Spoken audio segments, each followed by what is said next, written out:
டிவிக்கே மெஜாரிட்டியில் இருக்குல்ல, இதே ரிசல்ட்டு மே 4ஆம் தேதி டிவிக்கே மெஜாரிட்டியில் இருக்கிறப்போ எனக்கு என்ன டவுட்னா டைரெக்டாக கேட்குறேன், டிஎம்கேவும் ஏடிஎம்கேவும் கூட்டணி போட்டு டிவிக்கேவை வீழ்த்துற சுச்சுவேஷன் வருமா வராதா?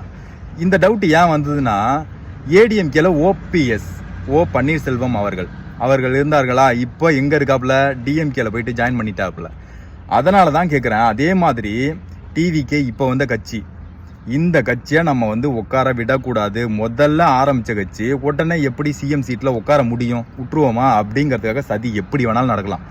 அதனால தான் கேட்குறேன், ஒரு வேளை டிஎம்கேவும் ஏடிஎம்கேவும் கூட்டணி போட்டு டிவிக்கேவை வீழ்த்திட்டு அவங்க 2 பேரும் 2.5 வருஷம் இருந்துக்கிற மாதிரி ஒரு வாய்ப்பு இந்த 2026 இந்தமாரி கூட்டணி வரத்துக்கான வாய்ப்பு வருமா வராதா? நீங்களே சொல்லுங்க. இதே மாதிரி நீங்களே யோசிச்சிருப்பீங்க, ஒரு வேளை டிஎம்கேவும் ஏடிஎம்கேவும் ஒரு வேளை கூட்டணி வச்சிருவாங்களோ அப்படின்னு இருந்திருக்கும் உங்க மைண்ட்லயும். நான் டைரக்டா கேட்குறேன், இதுக்கு கூட்டணி வருவாங்களா மாட்டாங்களா? அதுக்கு மட்டும் பதில் இருந்தா சொல்லுங்க.